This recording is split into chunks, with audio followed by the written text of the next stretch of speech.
Is retirement at the top of your mind? Have you reached the point in your life where it's time to say, take this job and shove it? I want my money to start working for me, and so me no longer work for my money. Well, if that's you, there are 10 risks in retirement that you should know about before you pull the plug and leave that job. Hey, I'm Brian Wheelis, your host of the On the Money YouTube channel powered by Ally Wealth. Thanks so much for stopping by. If you like the content we're putting out, give us a like on the video down below, and also give us a subscribe as well by putting in your email address, and we're glad to keep you updated on new content as we put it out. Folks, listen. With retirement is just such an awesome thing. I help so many people do it on a regular basis, and I love how they live their lives and they share stories with me about trips and the things they're doing. But a lot of what we have to do before we get to that point with somebody is we really have to think about the risk associated with retiring, because what we've got to do is solve an equation, because retirement planning and retirement itself is about solving the following equation. And here it is. How do you live the next 30 to 40, maybe even 50 years, by the way, without a paycheck and not run out of money or income in that process? Well, that's a big equation to solve, all right? But the first way we begin to solve it is we understand these 10 points of risk, which are super important. So let's dive in. The first one is going to be longevity risk. Your generation, if you're in your 60s, especially right now, even 50, 55, or 60, is going to live longer than any generation in history. In fact, there's research put out by MIT as of late that says if you are alive in the year 2030, you could live to be 120 years of age. And so that brings up one of our most viable risks, and that's longevity risk, folks. The longer you live, the greater chance you have of outliving your money. And folks, when I survey people about their number one fear in retirement, it is in fact outliving their money. So longevity risk, living too long, is a great risk, but don't worry. There's many ways we can factor out that risk and deal with it. For instance, there's all kind of vehicles out there that will provide income for a long period of times. There's 30-year bonds we can ladder. We can utilize your Social Security income. We can use your pension. We can buy certain types of annuities that provide guaranteed income. There are absolutely ways to combat longevity risk, but it's super important to understand that risk, because sometimes I'll run retirement plans for people and I'll run them to like age 95. Like, well, there's no way I'm going to live to be 95. And I go to say, okay, that may be the case, but there's a very strong chance that a husband and wife team, one of the two, could live to be age 95. So we're going to plan for someone in that couple to live to age at 95 years of age. And guess what? If we plan for it and it doesn't happen, and we get them to 95 with good income still and a reasonable asset base as well, and it doesn't happen, we know they could have made it anyway. So it's super good to plan for things, even though you may think they not happen. Another one, it's a major threat, and we're experiencing this as of late. It's market volatility. Market volatility is one of these things to where if you go back to, let's say, January of 2007, the market was continuing to go up, up, and up, okay? And so if you retired in January of 2007, you retired into an all-time high market at that point in time in our history. And then we know what happened in 08 and 09. The market fell nearly 57% from peak to trough. It began to recover, but it took many, many years after that to recover. Well, if you retired during that time, one of the risks of volatility is you may have sold at the low point of the market and never got back in to ride the upside of the market. And to that end, what would have happened to you is you no longer had the asset base available to you to produce the income it could have had you had your original amount you retired with. That's called volatility, folks, and market volatility can cause major psychological issues with our emotions and our confidence in our financial plan and our portfolio, and cause us to make severe mistakes by selling at low points in the market and thinking that I'm never going to get back in, or it shoots up and I'm scared to get back in. So volatility can be a major threat to the longevity of our retirement retirement. And folks, there's plenty of ways out there to manage volatility in up markets and down markets, because volatility in up markets is a good thing. That means you're getting outsized returns. That can be very good, but volatility in down markets is very bad. But there are ways to manage around volatility and have a portfolio and a plan that can help weather the storm in any market condition, so that you don't have to worry about making some bad decisions because you're fearful of loss, fearful of losing your financial peace of mind and your security. And we see it, folks. It does happen, and we don't want you to fall prey to it, which is a lot of the reason why we do this channel, by the way. Another one, inflation risk, and we are experiencing this right now. I remember when I was a little kid, we had a store at the not far from our neighborhood we lived in. And we would go down to the store, and I could buy a Dr. Pepper, a can of Dr. Pepper for 20 cents. I rarely see canned beverages in stores, unless they're beers or something like that, but canned sodas in stores anymore at all these days. It seems like they're all in plastic bottles. And today, when I see a canned soda, if I do, they're around $1.25, even $1.50 in some cases. And that's exactly what inflation is. It's the rising cost of goods and services over time. For whatever reason, it's money printing, it's money supply, or supply chain logistics, whatever it is causing it, doesn't matter. It's still the rising cost of goods and services over time and the erosion of our purchasing power. So, if you had $1 million today, and that $1 million produced $100,000 a year in income, and that $100,000 of income bought $100,000 worth of goods and services today, well, with that same $100,000 buy the same $100,000 of goods and services 30 years from now, and the chances are it won't. So inflation can be a very, very big threat to your nest egg because it can really erode the purchasing power of your dollars. Now, I have a saying about taxes, and I also have the same saying about inflation. The higher inflation there is, the more money you have to pull out of your portfolio. The more money you have to pull out of your portfolio, the more growth your portfolio has to produce. The more growth your portfolio has to produce, the more the larger amount of risk you have to take to get that higher rate of return, to get the growth that you need, right?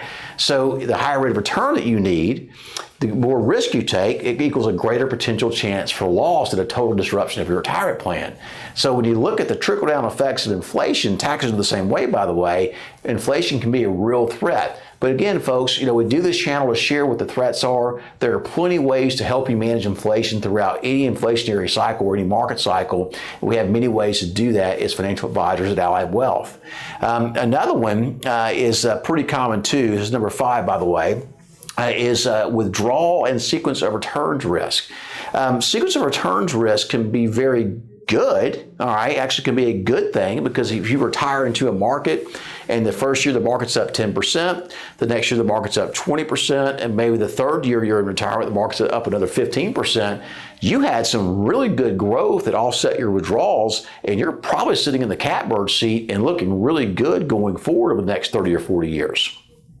The challenge with that is if in the event that the market goes down 10% the first year, down 20% the second year, and down maybe another 15% the third year. That's a total of 45% negative in the first 3 years of retirement.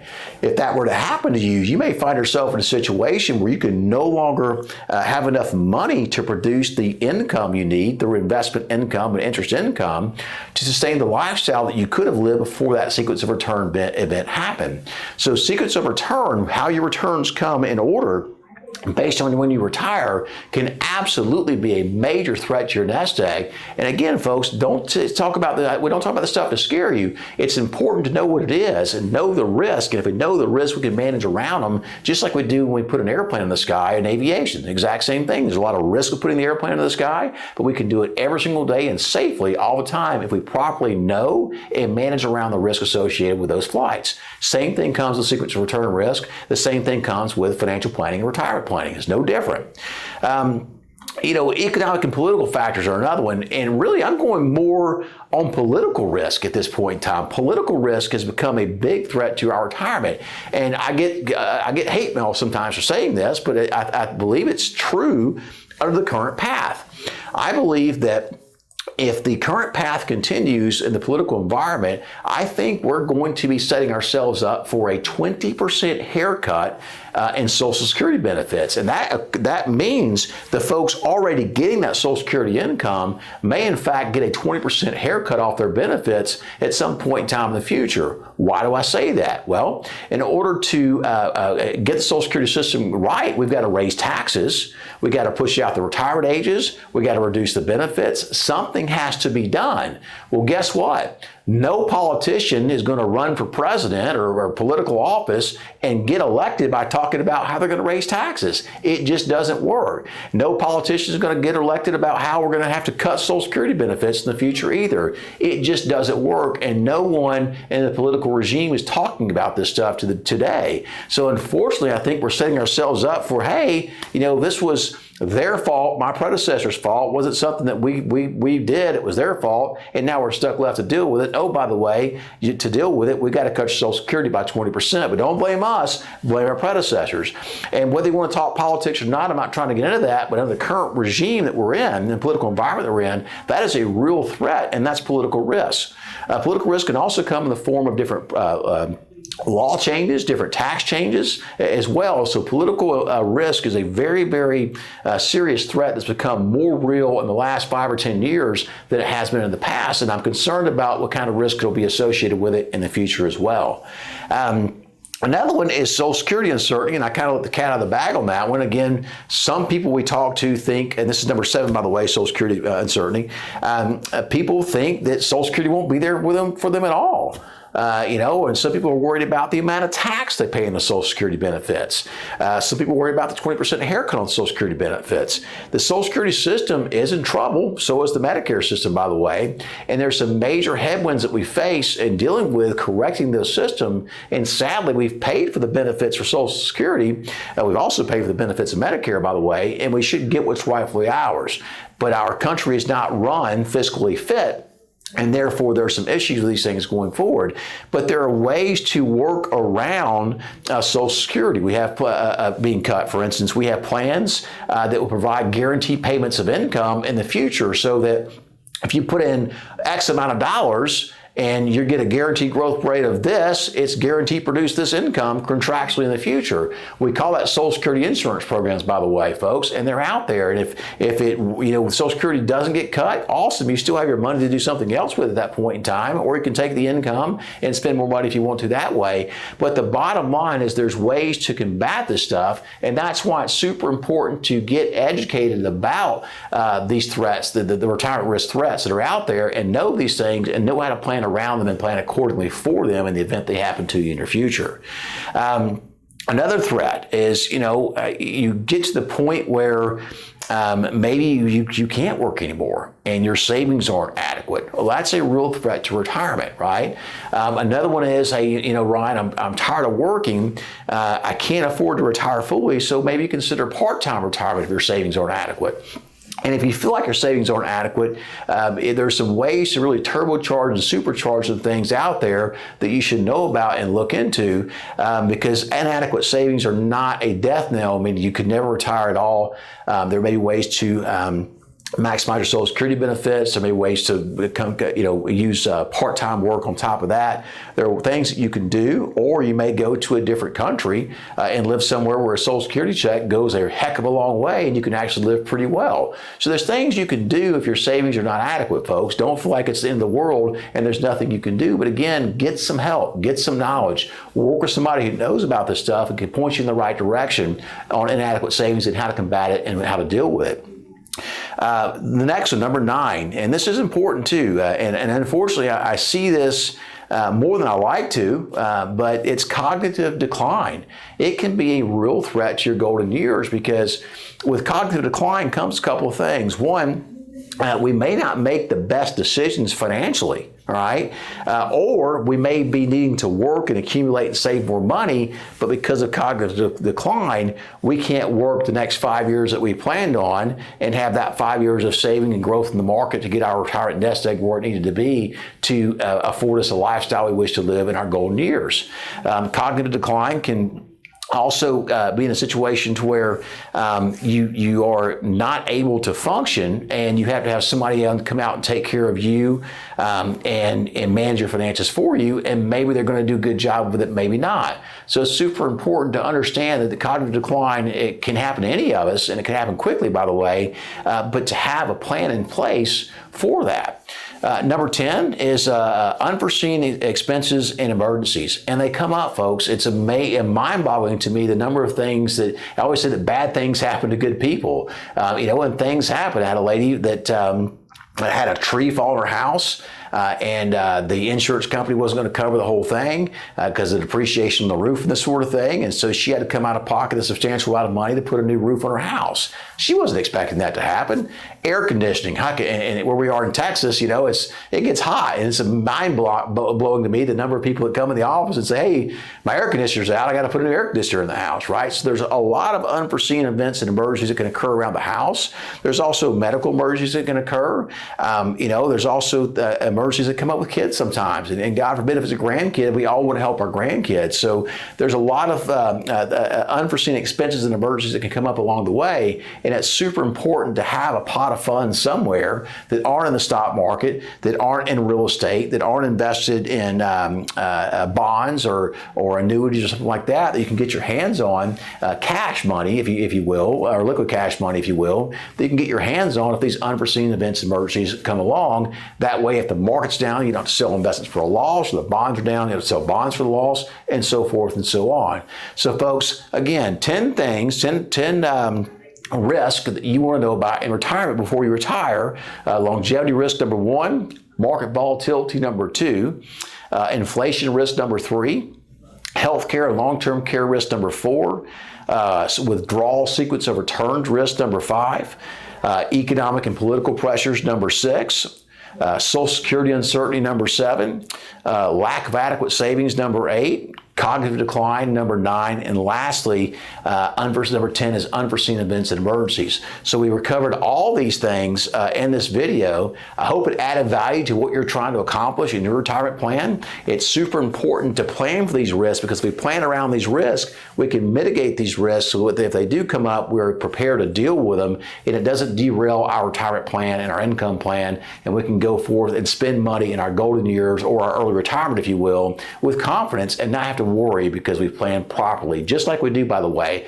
when we put an airplane into the sky at the airport. So thanks so much for tuning into the channel. I'm your host of the On the Money YouTube channel, powered by Allied Wealth, Ryan Wheelis. Again, if you like the content we're putting out, give us a like down below. Also type in your email address, hit the subscribe button, and we'll keep updating you with content we put out. And lastly, if anything on this video is something you want us to help you with at Allied Wealth, simply go to the Allied Wealth homepage, alliedwealth.com, click on the On the Money button, and schedule a call with us. We'll be glad to step in and see if we can add value to what you're trying to accomplish. Thanks again.